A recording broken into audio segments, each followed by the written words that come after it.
Donc, bienvenue à cet autre cours d'INF 5111. Aujourd'hui, on va avoir trois différents sujets à aborder.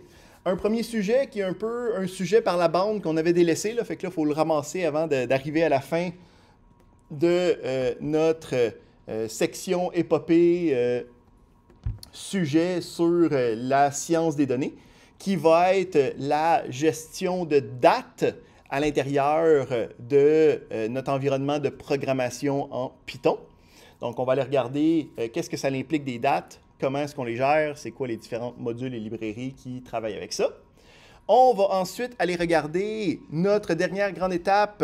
Donc, on a vu le processus ETL, de Extract, Transform, Load, extraire les données, d'être capable de siphonner ça dans notre environnement, de les transformer, d'être capable de les modifier, trouver des nouvelles informations, faire des fonctions pour être capable de trouver des choses intéressantes. Puis, il nous restait la partie Load, où c'est qu'on avait vu qu'on pouvait sauvegarder un fichier externe, mais une autre manière de charger, de sortir l'information de notre système, ça va être avec de la visualisation. Donc, d'être capable d'avoir des gentils graphiques là, qui nous permettent de démontrer quelque chose ou de répondre à une question de business à la place de devoir insinuer les données dans un classeur ou dans un paquet de valeurs numériques qui défilent. Ça c'est le deuxième sujet. Dernier sujet, ça va être de pouvoir rajouter de l'interactivité dans nos différents programmes. Donc, pour être capable d'avoir une espèce de dashboard qui va nous permettre de pouvoir sélectionner quelles données je vais afficher dans le graphique, pouvoir modifier la courbe, la section que je veux aller voir. Donc, comment est-ce que je fais pour augmenter la visualisation avec de l'interaction? Fait qu'on va aller voir comme la méthode pour être capable de faire de l'interactivité de manière normale, sans rien d'autre. Puis après ça, on va voir comment l'attacher avec de la visualisation, avec des graphiques. Puis à la fin, on va faire un petit exemple pratique là, de à quoi ça peut ressembler quand on mélange tout ça avec tous nos processus de science des données. Fait qu'on commence, puis on va parler de date. Donc, le principe de éléments temporels, on peut facilement comprendre que c'est une partie importante de la gestion de données. Donc, si je fais des ventes, je veux savoir quand est-ce qu'ils ont été vendus. S'il y a un délai de livraison, je veux savoir quand est-ce que ça va devoir être dû. Donc, je pense que je n'ai pas besoin de vendre le fait que des dates, c'est important, des temps, c'est important.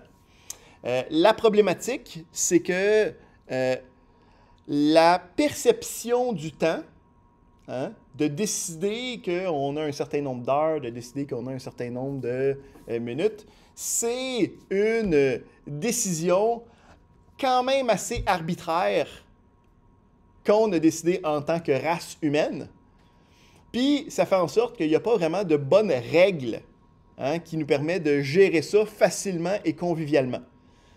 D'être capable de calculer des choses, puis de dire, la décision arbitraire, c'est de décider la base. On est en base 10, puis après ça, comme tout fonctionne tout seul. Là.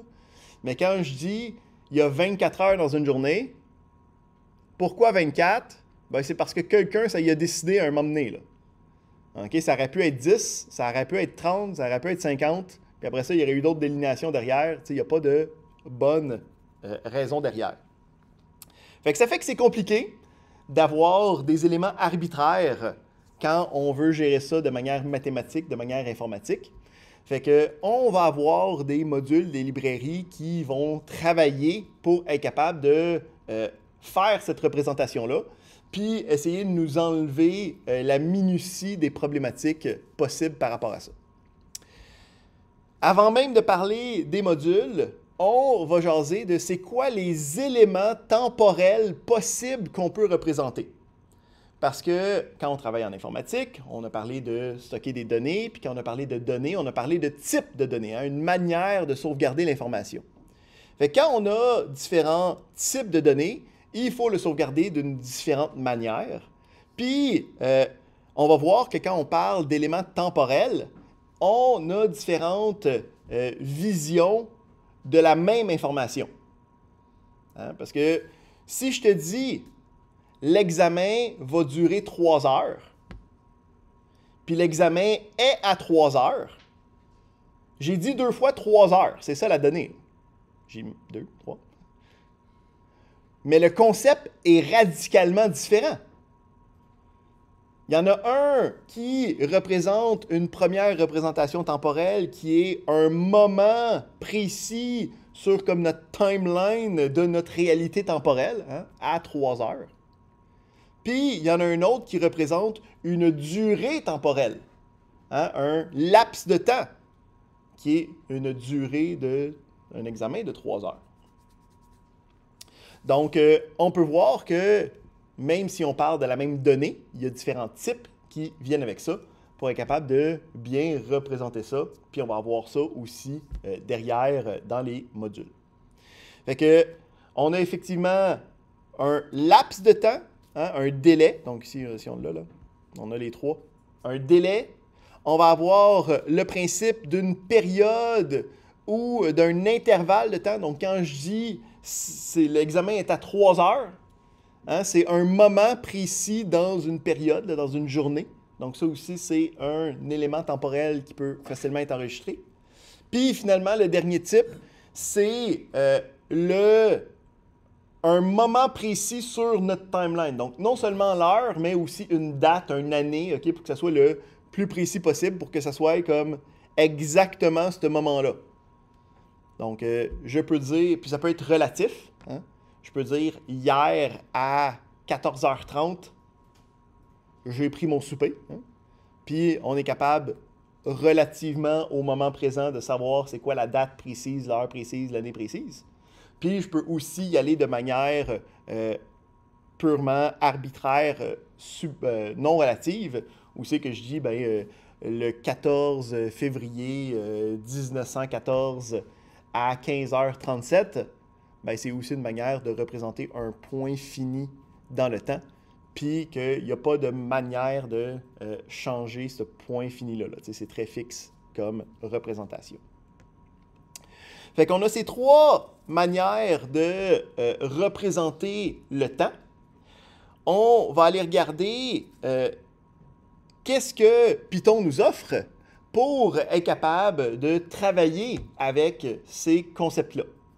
Parce que si je décide de prendre une variable et dire que c'est égal à 2022-11-16, lui, il va juste sauvegarder une chaîne de caractères. Hein? Il ne va pas sauvegarder la date. Si j'essaie de faire une journée après ou une heure après, il n'est pas conscient de ça. Là. Fait qu'il faut avoir des outils spécialisés pour être capable de gérer ça correctement. Fait qu'on va avoir deux modules de base qui sont capables de travailler avec le principe, des principes temporels. On va aller regarder chacun qu'est-ce qu'il nous offre, okay? Puis on va en prendre puis en laisser là, pour être capable d'aller regarder. On est rendu assez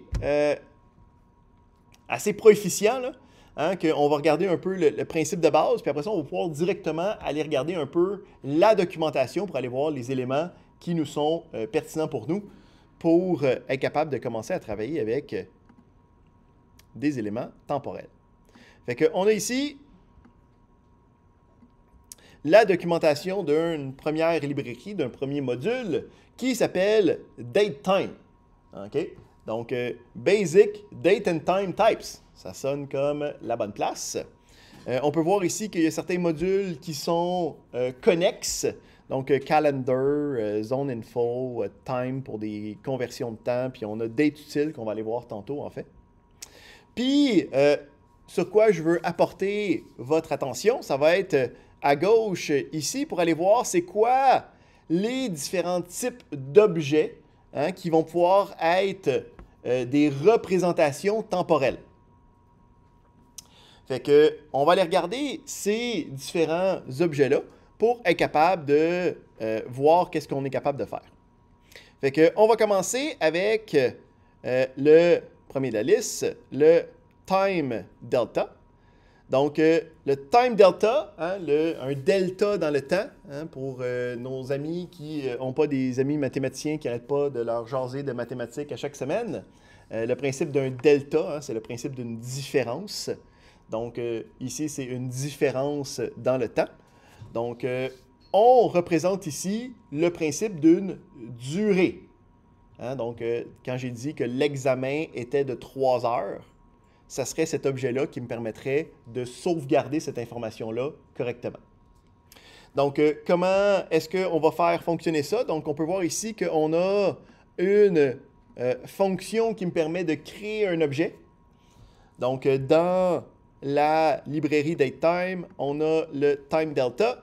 Puis là, je peux voir ici qu'on a des parenthèses, donc on a des paramètres. On peut voir que c'est des paramètres nommés, donc avec le nom égale une valeur. Puis, on peut voir ici que, ben là, on rentre les informations qui sont arbitraires, hein, pour nous. Donc, le nombre de jours, le nombre de secondes, le nombre de microsecondes, le nombre de millisecondes, le nombre de minutes, le nombre d'heures, le nombre de semaines.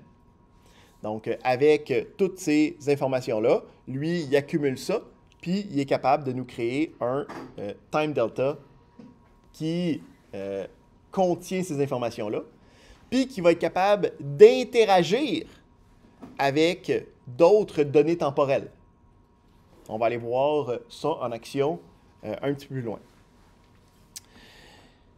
Fait que ça, c'est bon. Fait que si on regarde à quoi ça peut ressembler, on peut faire un import datetime. Puis à partir de là, je peux dire durée, puis là je peux faire un datetime.timeDelta. Puis à partir de là, hein, j'ai la liste des différents paramètres donnés. Mettons, je veux représenter que la durée de l'examen est de 3 heures.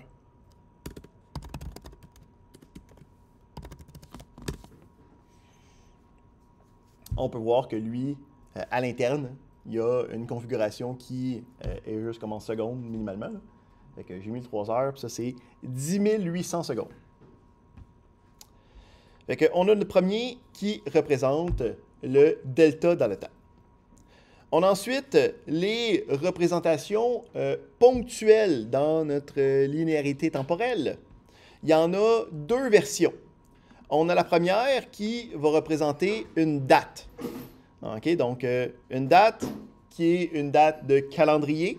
Okay, donc, dans le calendrier grégorien, là, parce qu'il existe d'autres types de calendriers dans d'autres situations, d'autres cultures. Donc, le calendrier grégorien, celui-là avec 12 mois, entre 28 et 31 jours par mois, dépendamment de quel mois et dépendamment de quelle année. Donc, on représente une journée ponctuelle. Fait que quand je crée cette information-là, je peux voir ici que ce n'est pas des paramètres nommés, hein, donc c'est des paramètres positionnels qu'il faut que j'aille mettre dans cet ordre-là pour que ça fonctionne. Donc, si je veux me créer une date,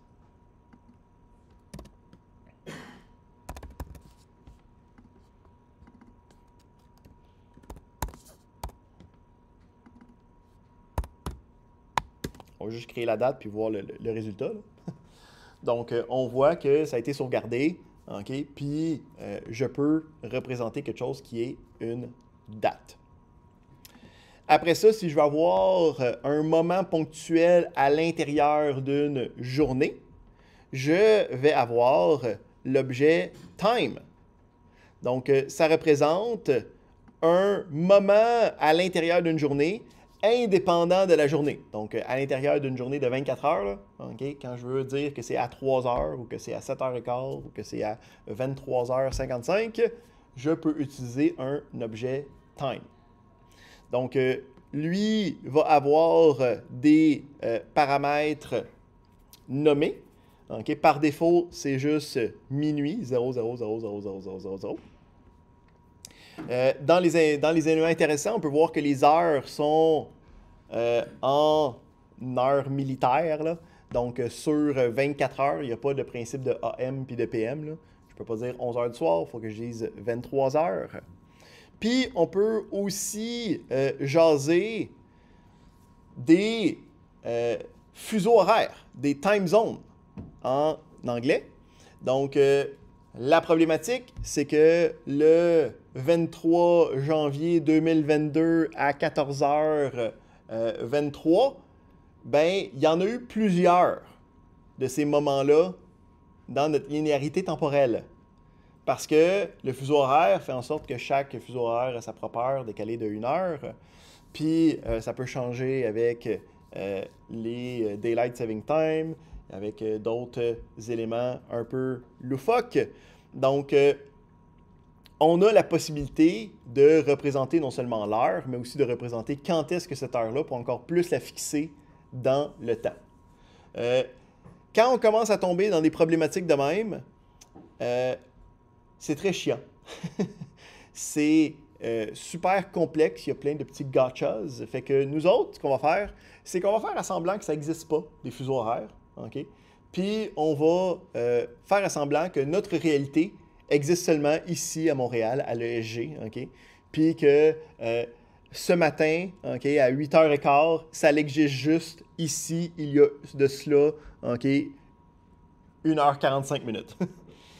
Donc, on n'ira pas toucher le principe de time zone parce que ça devient facilement et rapidement problématique. Puis non seulement ça, ça cause plein de problèmes aussi en informatique, là, dans les choses, dans les nouvelles un peu drôles. Drôles dans le sens qu'il y a beaucoup d'informaticiens qui sont arrachés les cheveux quand ils ont reçu la nouvelle. Je pense que c'est l'année passée, c'était le Chili, okay, qui ont décidé que l'heure normale ou le Daylight Saving Time, c'était pas pour eux autres. Okay? Fait qu'ils ont décidé de l'enlever.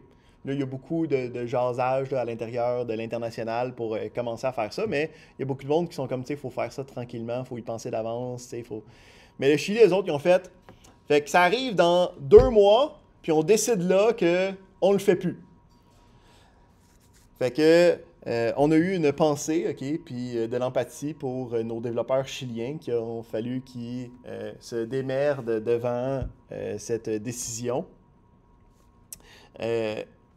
Ça a causé des problèmes parce que soudainement, ben, des fois, tu étais décalé d'1 heure quand tu n'étais pas supposé, puis l'autre place l'était, puis tu sais, il y a plein de plaisirs comme ça qui arrivent quand tu prends des décisions rapides. Mais c'est le genre de problème que nous, on n'aura pas parce que on existe seulement, okay? La race humaine au complet existe seulement à Montréal, à l'ESG pour nous. Fait qu'on a le principe de journée ponctuelle. On a le principe de moment à l'intérieur d'une journée. Si je veux prendre les deux ensemble, hein, puis avoir un moment ponctuel daté à l'intérieur d'une journée, je peux avoir celui-là qui est le plus commun de tous, qui est le date time. Hein, donc, si tu prends le date, puis tu prends le time, puis tu les mets ensemble, ça fait date time. Puis ça, c'est l'objet qui nous permet d'avoir autant une journée de calendrier qu'une heure précise à l'intérieur de cette dite journée. Donc, le date time a besoin d'avoir par défaut, a besoin d'avoir obligatoirement la journée de calendrier, mais on voit que l'heure reste des paramètres nommés. Donc, si je fais juste mettre la journée, c'est une représentation de la journée à minuit. Hein, donc, qui est comme la version facile pour gérer les choses. Qu'est-ce qui va être intéressant? C'est le principe d'arithmétique quand on travaille avec ces différents types de données-là. Parce que si j'ai un date time, puis je décide de... attends, mettons, je prends le 14. Aussi, il y a certaines fonctions qui me permettent d'avoir des moments faciles. OK, donc si je veux... Aujourd'hui, je suis... Es-tu pas là? Date time today.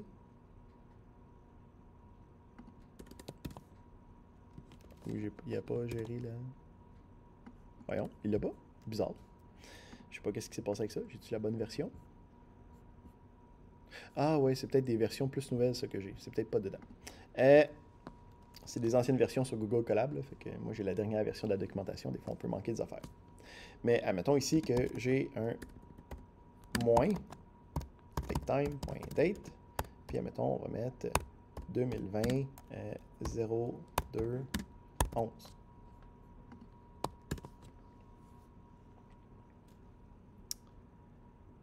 Voyons, qu'est-ce qui... J'ai-tu cassé quelque chose?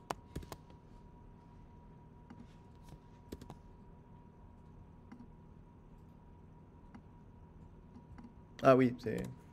Faut faire attention, hein, 0,2, il n'aime pas ça, c'est pas une bonne représentation.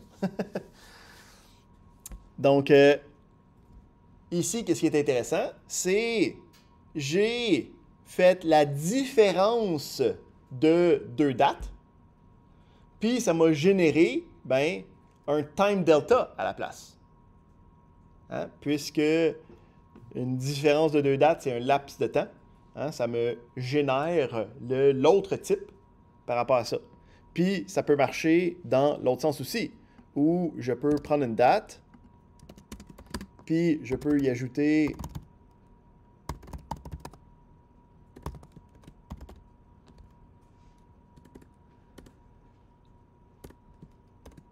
mettons qu'on dit days égale à 12.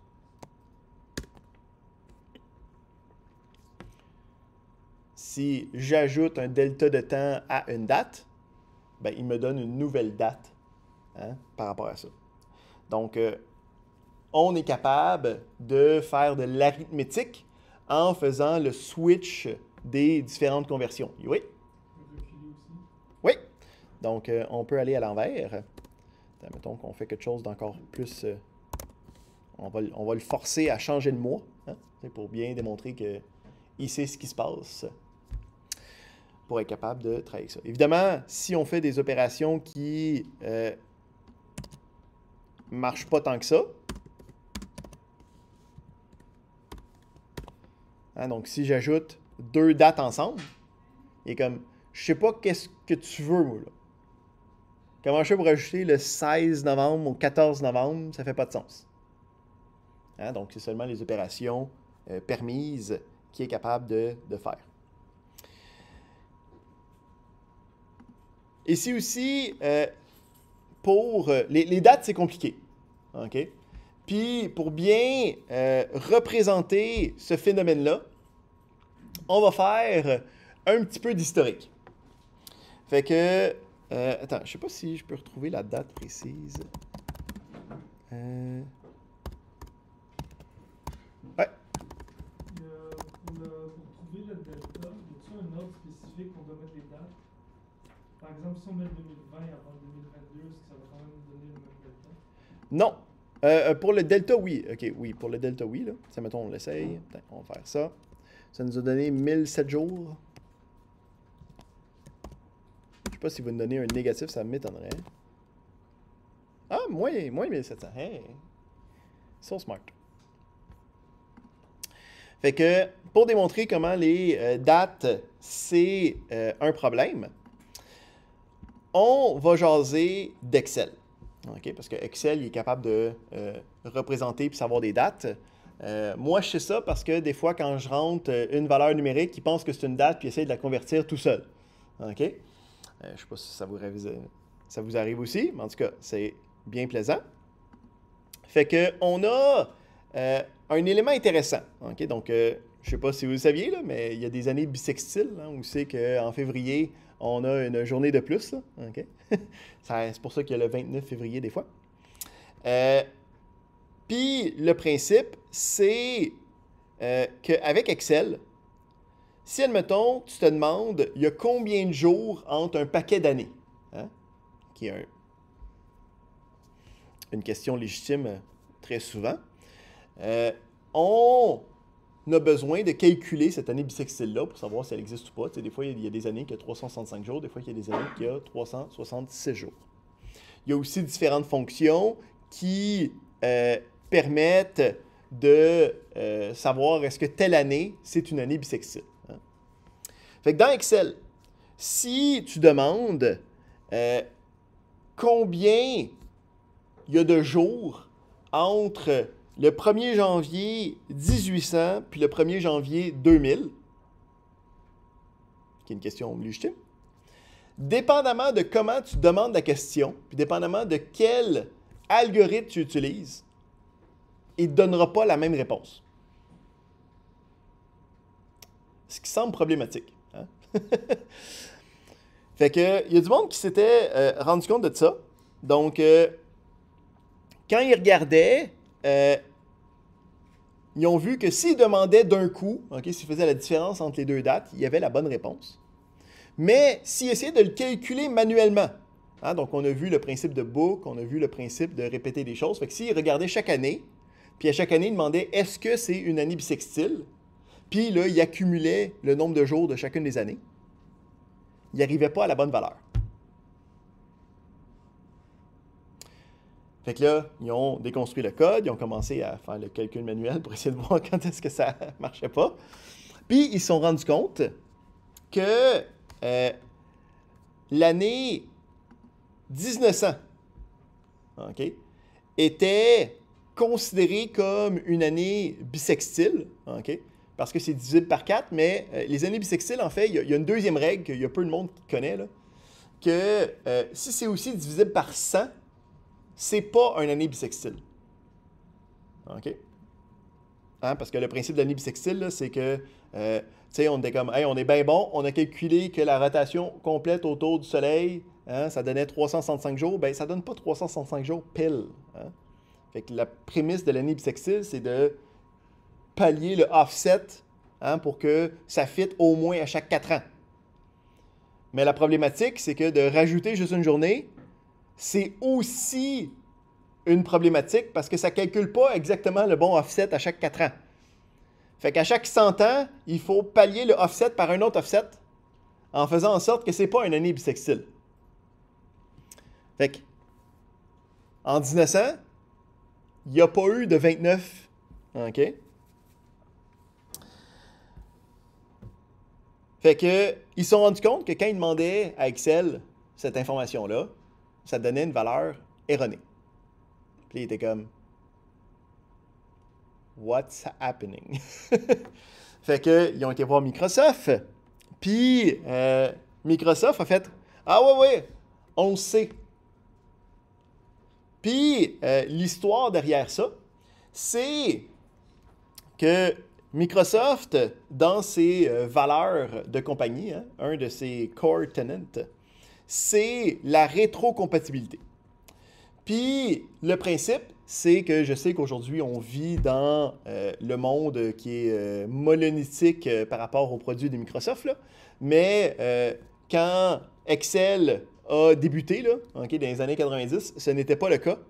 Puis, en fait, dans les classeurs, dans les chiffriers, il y en avait un autre là, qui était le classeur que tout le monde utilisait, qui n'était pas pantoute Excel, qui était Lotus 1, 2, 3. Puis, une des choses que Excel voulait faire, c'est être complètement rétro-compatible avec Lotus 1, 2, 3.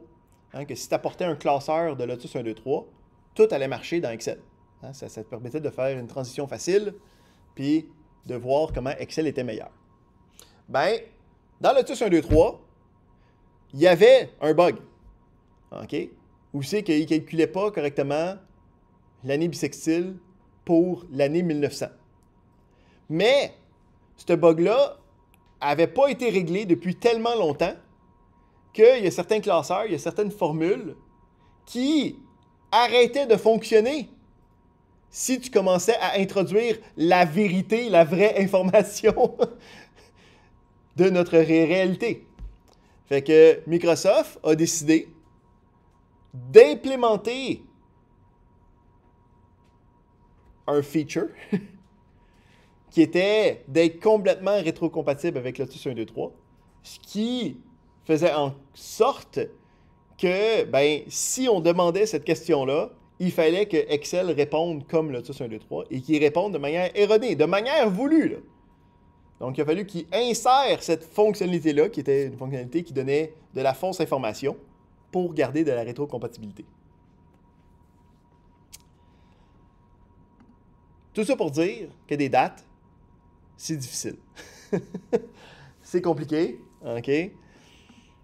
C'est plein de petites accroches, des fois même de pas notre propre cru. Fait que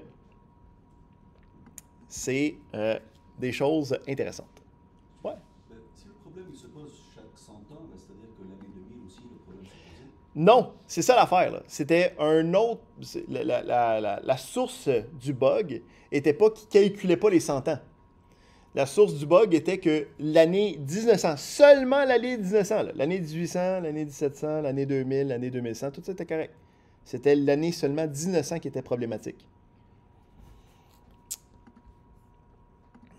D'où la futilité de comme être capable de trouver cette problématique-là. Pas la futilité, mais la difficulté, pardon. C'est toujours bien d'utiliser les bons mots.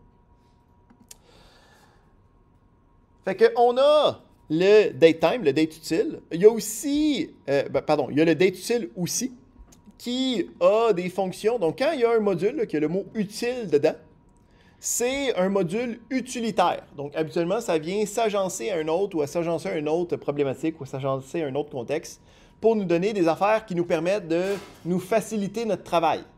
OK? Donc, c'est des choses qui ont été déjà faites pour des problèmes typiques.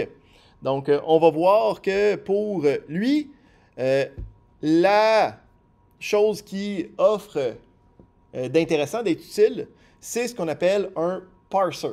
Donc, un parser, c'est un terme informatique pour être capable de lire, pour être capable d'interpréter une série de textes quelconques, puis de le transformer sous un autre élément qui nous est plus utile.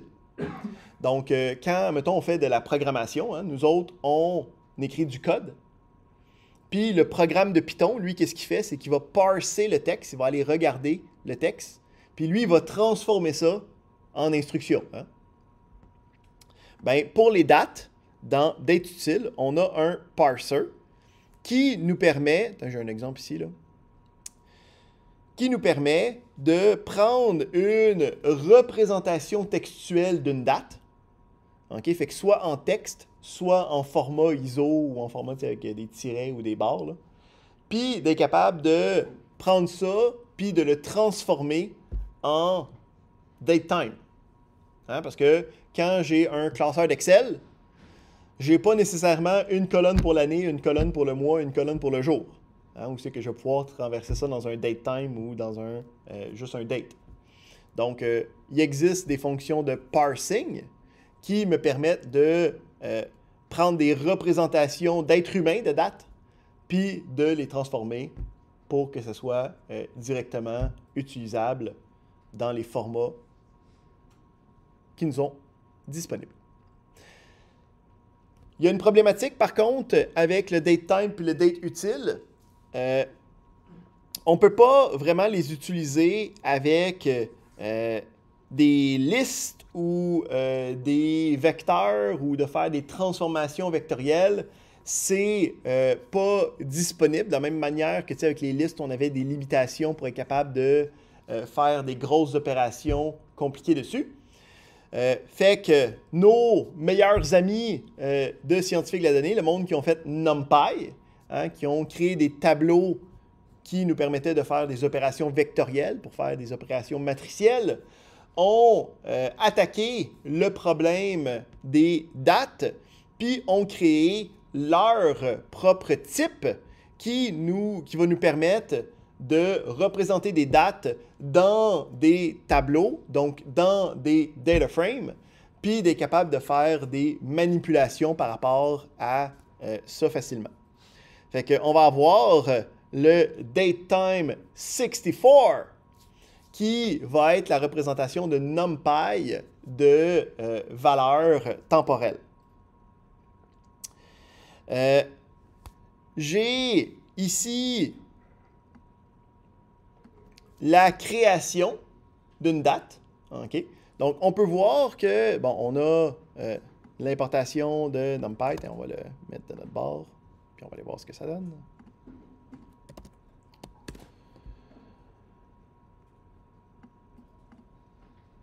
On a ici directement une date textuelle. On peut voir que je n'ai pas mis l'année, mois, blablabla.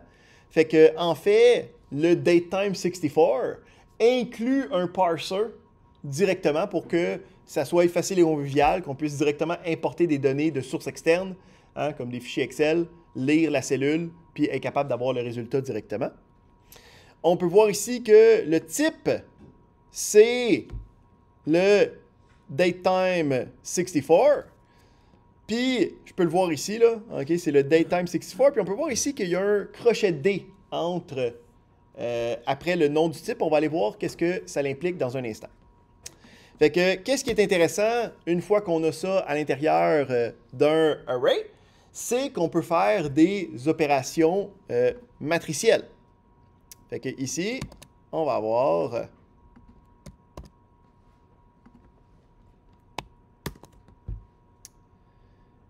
faudrait que... Non.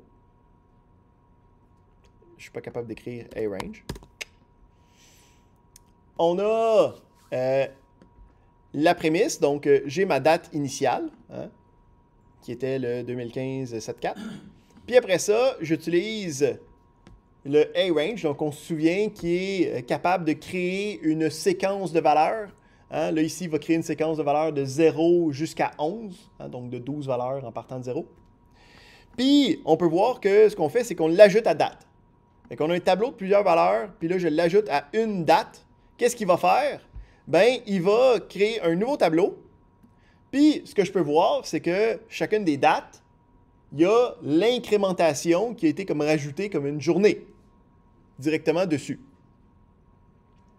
Fait qu'on a cette représentation-là qui nous a permis de faire une opération arithmétique. Hein, ça, c'était juste une valeur directe, c'était un +1. Puis lui, il a réussi à comme faire un étalement de dates pour être capable de mettre ça dans une colonne, pour être capable de mettre ça comme index, pour être capable de commencer à travailler avec ça de manière facile et conviviale. Là, par contre, il y a un petit élément intéressant. Là. Pourquoi c'est une journée? Hein, pourquoi c'est pas une année? Pourquoi est-ce qu'on ne rajoute pas un mois? Pourquoi est-ce que c'est la journée?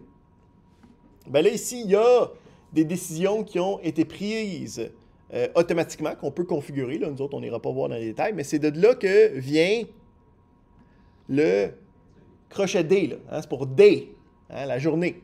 Donc, c'est comme, pour lui, l'unité de base, c'est une journée.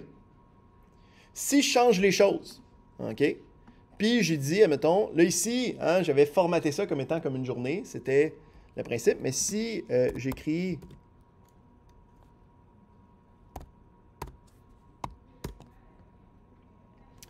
quelque chose de même.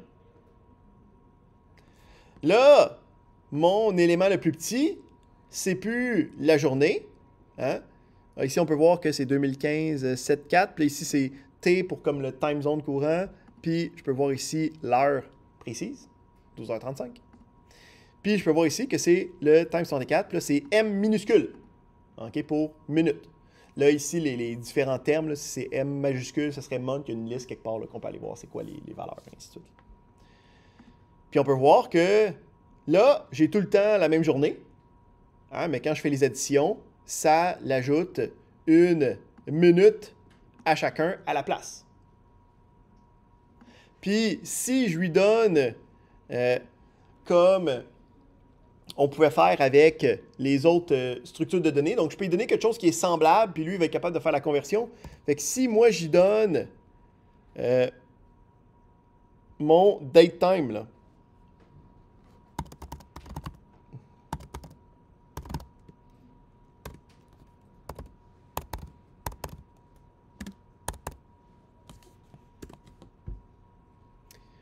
le datetime, lui, tous les autres paramètres étaient à 0. Hein, fait que c'est l'heure 0, la minute 0, la seconde 0, la microseconde 0, c'est tous les éléments.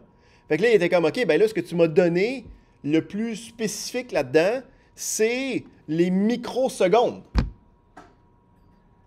Fait que j'ai maintenant mon arange qui dit que c'est à minuit, et à minuit et 1 microseconde, à minuit et 2 microsecondes, à minuit et 3 microsecondes, et suivant de microsecondes. Ouais. Si on voulait avancer avec des œuvres, comment ils pouvaient reconnaître juste Fait que ici, quand... ici, on va aller voir... Je vais aller chercher la page.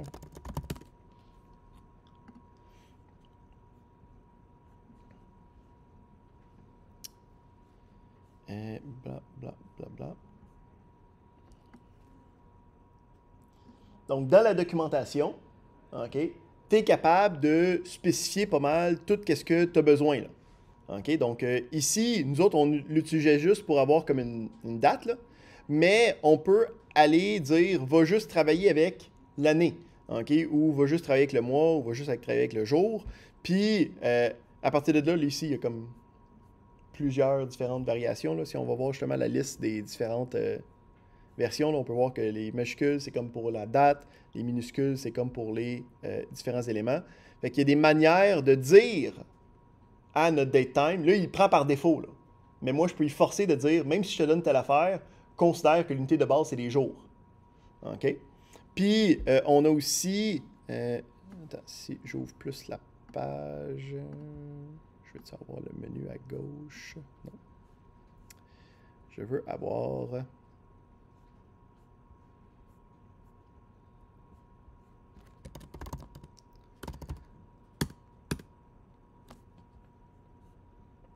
On a aussi le time delta. Hein?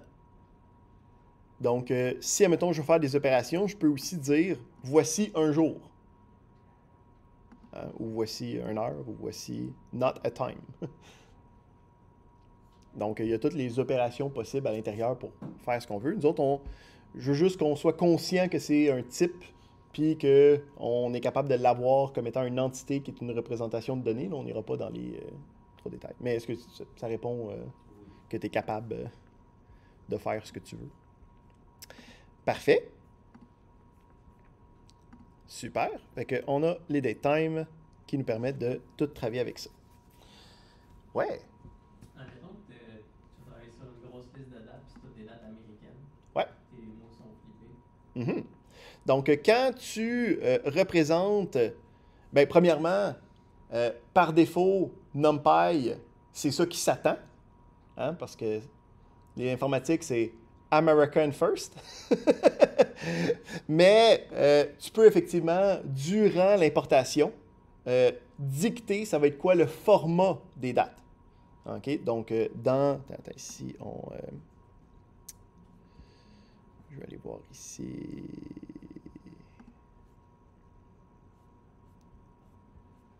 J'ai-tu le...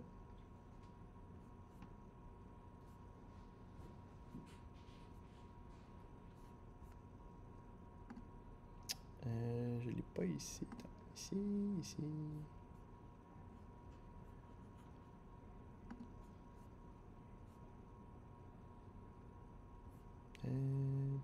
Je ne le retrouve pas directement, là, mais il y a une place où c'est que tu peux dire « Voici le format que je m'attends ».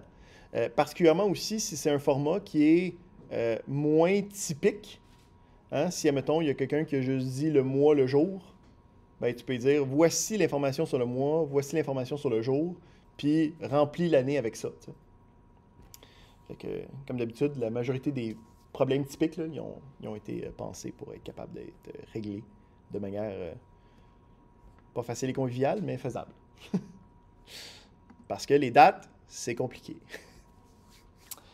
Fait que super! Fait que ça nous apporterait à notre première petite pause. On reviendrait à 10h30 pour commencer à regarder la visualisation dans Python.